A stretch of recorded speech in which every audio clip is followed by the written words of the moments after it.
Once again, welcome to the panel, gentlemen.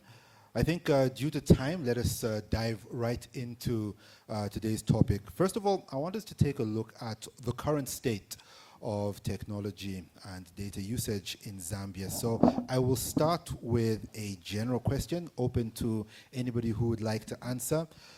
With regards our readiness, would you say that Zambia is still laying a digital foundation, or are we ready for takeoff with regards digital usage?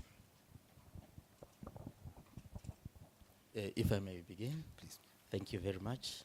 I think in the recent past, we have seen a massive drive in terms of technology in Zambia. A lot has been put in place. There's political will to ensure that the country is ready. Investments have been put in place. I can give an example of my area in remote sensing. There's quite a lot of enabling factors that have been put in place, investments that have been put in place by the government, which we really appreciate the government and the ministry.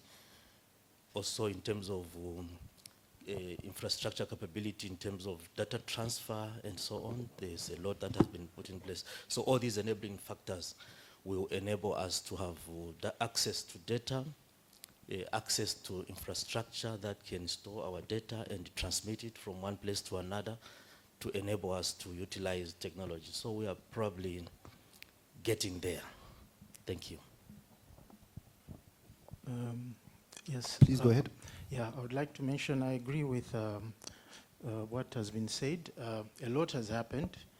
There's the drive is there, definitely there. If you look at our Ministry of Tourism, we are working with a number of ministries. Of course, the Ministry of Technology, Smart Zambia, being the main body, where we have 32 e-services now on the GSB, the government service bus. Previously, those were manual, but now those services now are electronic. This has allowed for services for citizens to access services easily and remotely. And yes, the drive is there, and it's the technology enhancements are ongoing, but the strides are definitely huge.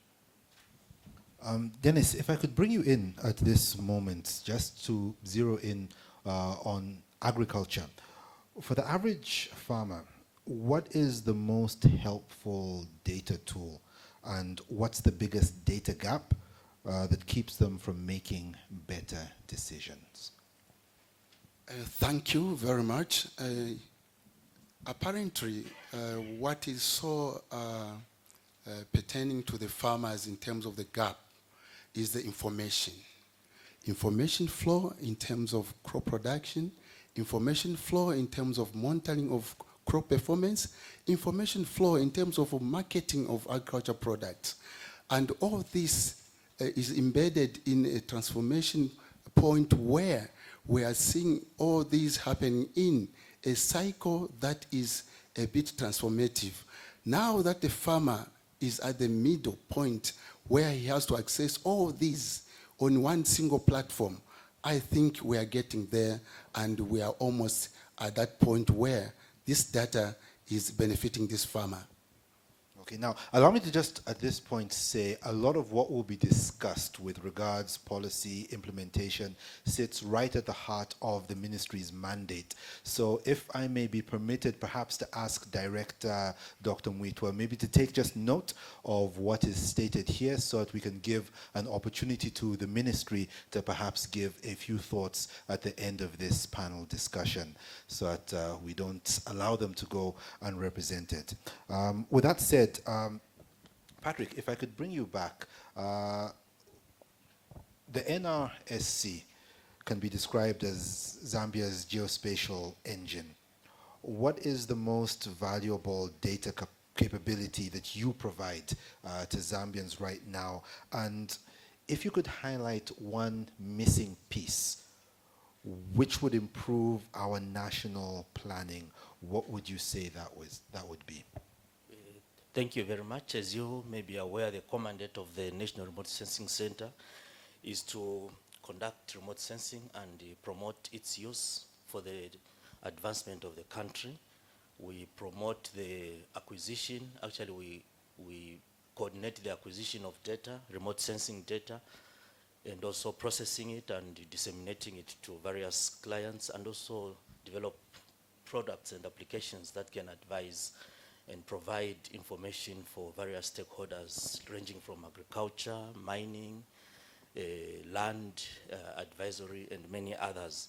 The major gap that we currently have is that we have some of the key infrastructure that has been put in place already. We still have some limitations in terms of the data that we have access to.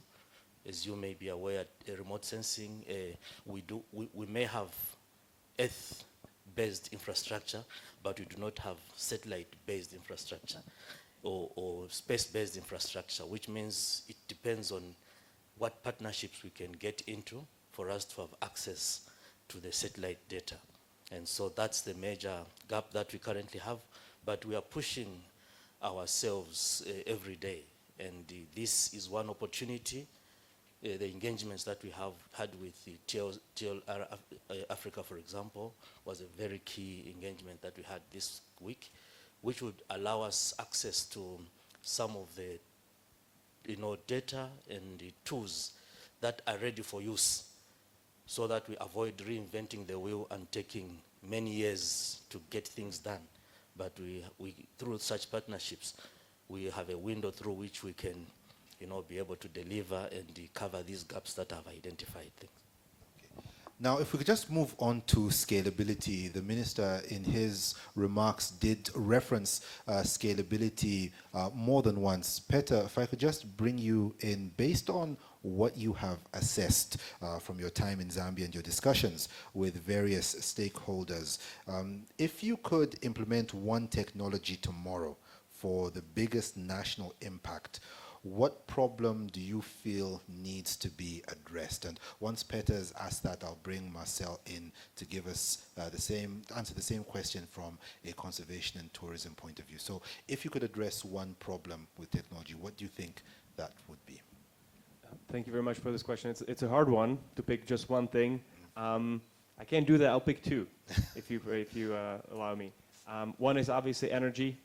So we believe that energy solution for locally manufactured solar panels, mobile trailers, batteries that can provide not only single individual households, but even larger institutions, public institutions, and eventually even mines, their alternative to diesel generators or to electricity grid in times maybe the electricity might not be 100% all day long. I think that would be make a huge impact, and those are solutions that can be manufactured here in Zambia. So that's one thing.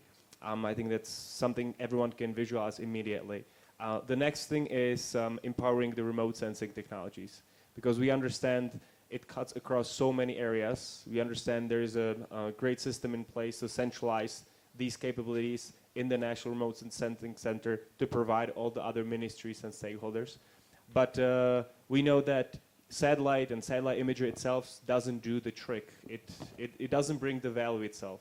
No one needs necessarily satellite imagery. They need the data that comes from it, and they need the tools and technologies to get the key information from the satellite imagery and put them into context for whatever application that is, whether if it's agriculture, whether if it's illegal activities, whether if it's environmental protection.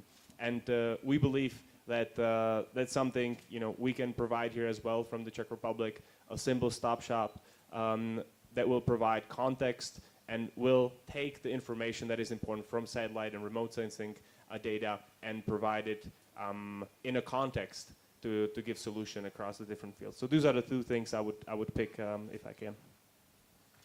Marcel? Gaps in tourism? Yes. I would say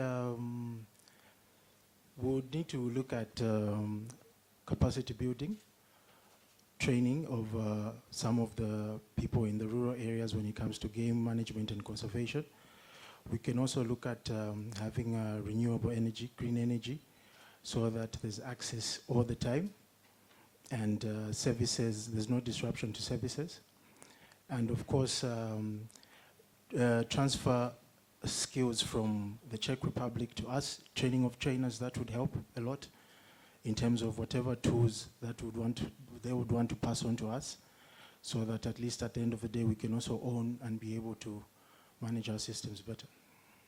Now, Marcel, I know that in conservation work, beyond smart patrols, is there any emerging technology that you have identified that would meaningfully strengthen wildlife protection and boost tourism in local areas? There's Smart Patrol and Earth Ranger, like you've mentioned, that's currently being used. It can be enhanced by integrating it with AI. That would help. We can also look at AI ecotourism applications. Those ones look at, for example, if a visitor wants to visit a country, they look at the visitor's trends, the visitor's destination, the climate of the country, and it comes up with an enhanced itinerary for the visitor. That can be something that can be looked into, ecotourism AI. Of course, you can also look at the usage of drones that was mentioned earlier for mapping and surveying large, vast areas. So there are a number of tools available. You can also look at developing apps at a smaller scale that can allow communities to communicate with the patrol rangers in case of reporting incidents. Unlike when an incident happens, they have an app, they can just simply text or send an alarm, and then the patrol will know which location to go to. So there can be apps developed specific to that. Then we can use AI technology, like I mentioned, AI ecotourism, and then also the drones for anti-poaching. Those can be used as well. Okay, now, Dennis, if I may bring you in once again. When we look at the constraints to innovation, where would you say the biggest constraints are? Is it policy? Is it infrastructure? Is it skills? Thank you very much. I can say it is on both or in all. Yes, at policy level, we have constraints in terms of formulating policies that are answering to the current situations. You can adhere to a situation where you refer to a situation that in the past days, a policy that would needed to be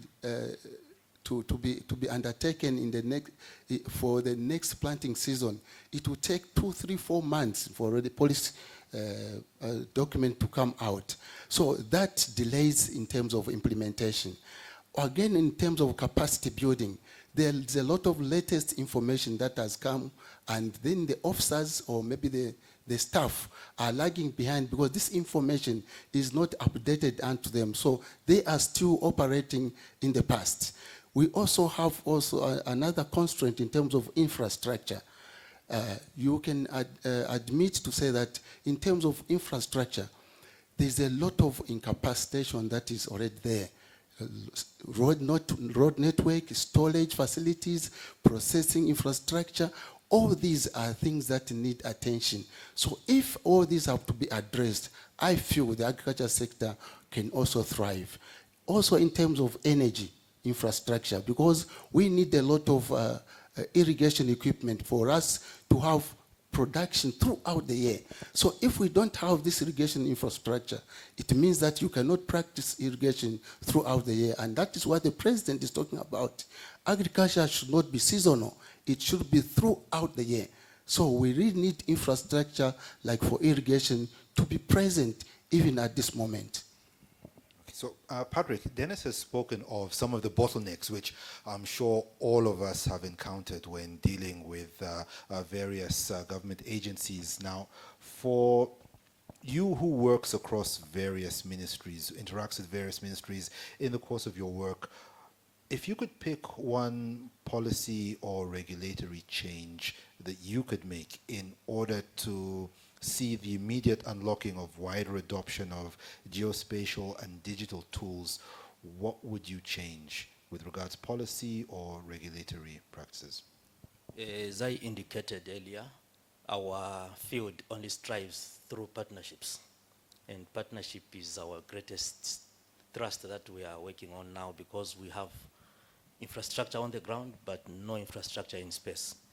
And so one of the major hindrance that we face is the regulation that regulates entering partnerships, getting into partnerships.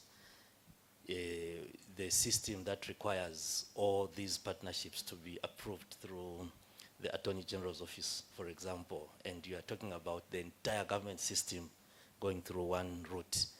This is one area I would feel needs to be looked at and see the best way to have the process speeded up in there.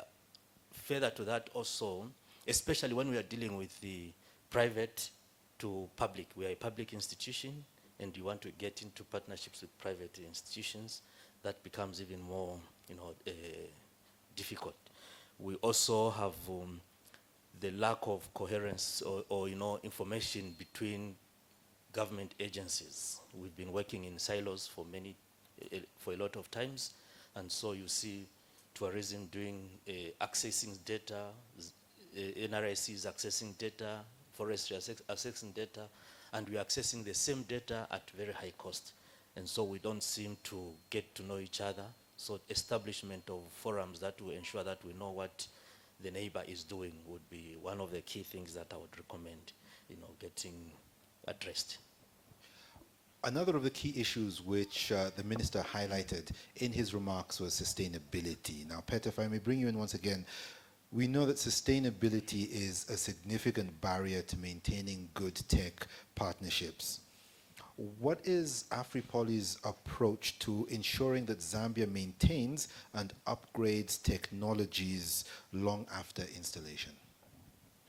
Thank you for this question. I think at the core of this, of our approach here, is that if the technology is truly localized and it comes with knowledge transfer and understanding what that technology means, it will lead to its slight changes, adoption, innovation for local needs and local problems and local context. And I think when this starts happening, people start to understand how technology can be adjusted, how it can be improved. And then you get into a cycle of your own development. And it can be as little as using satellite data in a different way, figuring out a new approach how to connect data from a drone, from ground sensors, from a satellite, or understanding where at what times you need a backup energy source. So if the localizing of the knowledge and a building of the capability is done truly, to a point where the knowledge does lay here locally, I think that itself inspires and accelerates development and adjustment of this technology, that it enters its own cycle of development and of sustainable commercial progress and advancement. So that's why we believe we need to do the capability building and need to do the knowledge transfer, not just because that's the sustainable way to do locally, but because we can also from Czechia learn something from how this technology can be used. Because you enter in a different context with different perspectives, different experiences, and that is why we value those partnerships, because then we start learning mutually from each other, and we start learning how the technology can be adjusted, how it can be used differently, how it can be paired with different things. And I think that's where you get into sustainable, adoption of technology, when both sides start learning from each other, because they understand the technology well, but they all come from a different context and can enrich each other. Where next? We've discussed where we are, we've discussed how we can grow, we've discussed some of the barriers and bottlenecks which exist to embracing and fully integrating technology and data. The question which I would have, and Marcel, I'll start with you. How can the smart tech that we discussed today translate directly into better livelihoods for communities living next to conservation areas? When those are implemented, you have jobs created because of some of the services that those techs will provide. If you have smart technology, if you have things like renewable energy, it will allow for people to have access to better services. It also makes it easy for communities to benefit because there'll also be indirect jobs created. There'll be poverty reduction because the smart tech comes not only just as a solution, but even during the building, there'll be other issues that will be required, like employing other people, the technicians to do the work. And afterwards, there'll be maintenance issues. We also have to set up deliberate maintenance policies that will monitor and track the progress of the technology that has been implemented. That will also be beneficial to the communities. Dennis, if you could identify one measurable change that you would want farmers to experience in the next 12 months because of smarter data and technology, what would it be? Thank you. Basically, it's in the area of data and technological changes, especially in the early warning unit in terms of trying to look at risk, climate risk mitigation measures, that in the next 24 hours they should be able to predict and to say, yes, the weather will be okay for us to plant, and what time can we plant, and what type of disease prevalences are going to be in the next 12 months or so. If that data can be actually generated, or such a software, that can be so helpful in terms of farm, because it also do some bit of market predictions and be able to say that if I grow such a crop at such a particular time, I'll be able to sell at such a price. So in terms of data, I think, and technological changes, I think that would be very cardinal for the farmer in the next 12 months. And Petr, in 3 years, what does a successful Czech-Zambia tech partnership look like? I think in 3 years we should see, first of all, localized manufacturing, and let's get surprised if it's going to be drones, satellites, solar panels, batteries. That would be, for me, number one thing. Next thing is we want to see adoption of some advanced technologies, whether if it's AI, remote sensing, satellite data analysis, that is, built in here. That is their capabilities to use this and to further develop these skills. So first, localized manufacturing, and second, successful adoption and knowledge transfer of these advanced technologies. So to the panelists, as we conclude, I'll just ask you to give me a one-sentence answer. Just complete this sentence. For partnership to work, we must avoid. I'll start with you, Marcel. Just complete this sentence. For partnership to work, we must avoid ... Working in silos. Succinct and to the point. Petr? We must avoid being afraid of getting our hands dirty. Thank you. Dennis? We might avoid trying new innovations. Okay, that's a novel answer. And Patrick? We must avoid reinventing the wheel when a solution already exists. Thank you very much. So I'll just, thank you.